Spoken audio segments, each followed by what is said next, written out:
આવી જશે। માત્ર 150 કિલોમીટર દૂર છે ચોમાસું, ગુજરાતથી 150 કિલોમીટર ડિસ્ટન્સમાં છે। આમ તો સામાન્ય રીતે 15 જૂનની આસપાસ ગુજરાતમાં ચોમાસાની દસ્તક થાય છે, 15મી જૂનની આસપાસ થતી હોય છે। પણ આ વર્ષે લાગી રહ્યું છે કે મેઘરાજા ખૂબ જ રફતારથી આગળ વધી રહ્યા છે, જેના કારણે જૂનની શરૂઆતમાં બને તે પહેલા મેઘરાજાની પધરામણી થાય। હવામાન વિભાગ શું કહે છે, શું છે આગાહી, હવે એ જોઈ લઈએ।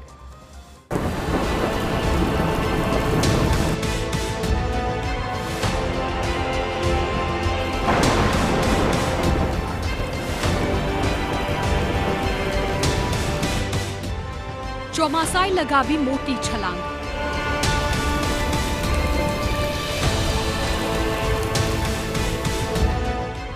ગુજરાત નજીક પહોંચ્યું ચોમાસું।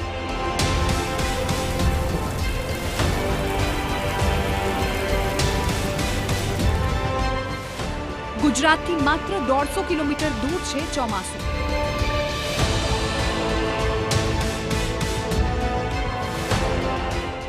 શું 15 દિવસ પહેલા જ આવી જશે ચોમાસું? ચોમાસાએ પકડી લીધી છે મોટી રફતાર। કેરળમાં 16 વર્ષનો રેકોર્ડ તોડ્યા બાદ હાલ ચોમાસાએ પોતાની ઝડપ વધારી દીધી છે। સામાન્ય રીતે મુંબઈમાં ચોમાસું 5 જૂનની આસપાસ એન્ટ્રી કરે છે, જો કે 26 મેના દિવસે જ મુંબઈમાં ચોમાસાએ મુશળધાર દસ્તક આપી છે। સૌથી સારી વાત એ છે કે હવે ચોમાસું ગુજરાતથી થોડું જ દૂર છે। આગામી દિવસોમાં ચોમાસું ગુજરાતમાં પધરામણી કરી શકે છે। સામાન્ય રીતે ગુજરાતમાં ચોમાસું 15 જૂને આવે છે, પરંતુ આ વખતે તો જૂનની શરૂઆતમાં જ દક્ષિણ ગુજરાતમાં ચોમાસાનો પ્રવેશ થાય તેવી શક્યતાઓ ઊભી થઈ ગઈ છે। હાલ દરિયામાં જે સિસ્ટમ બની છે તેનાથી ચોમાસું ખૂબ જ ઝડપથી આગળ વધી રહ્યું છે। હજુ પણ દરિયામાં એવી સ્થિતિ જે ચોમાસાને આગળ વધવામાં ખૂબ જ મદદ કરશે, એટલે એવી શક્યતાઓ છે આગામી 5 થી 7 દિવસમાં જ ચોમાસું ગુજરાતમાં પ્રવેશ કરી શકે। આમ પણ દરિયામાં જે સિસ્ટમ ઊભી થઈ છે તેના કારણે ગુજરાતમાં ચોમાસા પહેલા જ ચોમાસા જેવી સ્થિતિ ઊભી થઈ છે। સૌરાષ્ટ્ર અને દક્ષિણ ગુજરાતના જિલ્લાઓમાં તો વરસાદ વરસી રહ્યો છે, પરંતુ રવિવારે રાત્રે તો મધ્ય ગુજરાતથી લઈને ઉત્તર ગુજરાતના અનેક જિલ્લાઓમાં તોફાની વરસાદ ત્રાટક્યો।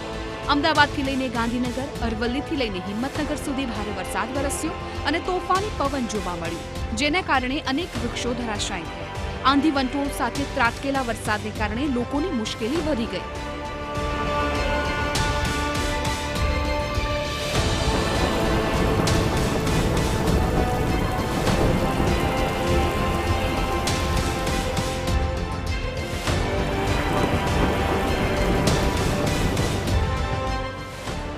આગામી 3 દિવસ છવાશે વરસાદી માહોલ।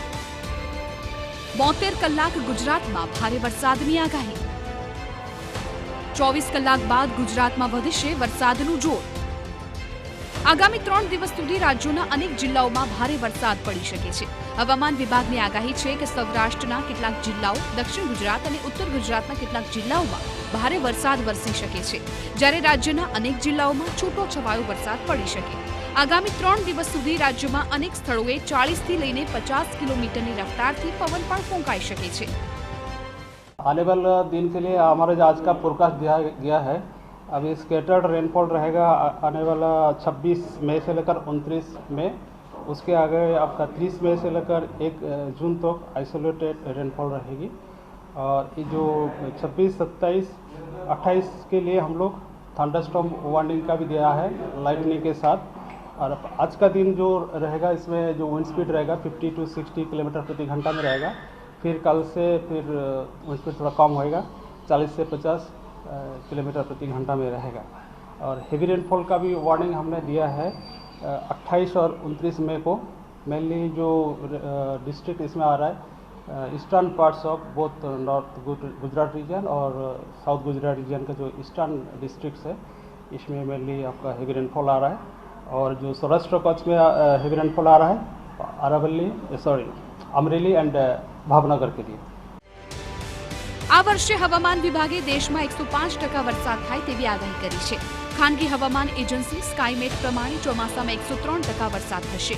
વર્ષ 2024માં ગુજરાતમાં 11 જૂને ચોમાસાનો પ્રારંભ થયો હતો। 2024માં 141.14% વરસાદ થયો હતો, જ્યારે વર્ષ 2023માં 108.16% વરસાદ થયો હતો। 2022માં 122.9% વરસાદ પડ્યો હતો। છેલ્લા 10 વર્ષમાં ગુજરાતમાં 6 વાર સામાન્ય કરતાં વધુ વરસાદ પડ્યો છે।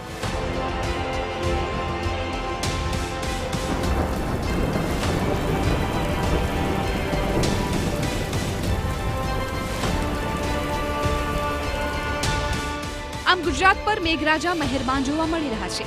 વહેલા ચોમાસું આવવાનો અર્થ એ નથી કે સમગ્ર ચોમાસું સારું રહેશે. ચોમાસું વહેલા આવે કે મોડું આવે તેનાથી વરસાદની ટકાવારી પર કોઈ અસર થતી નથી.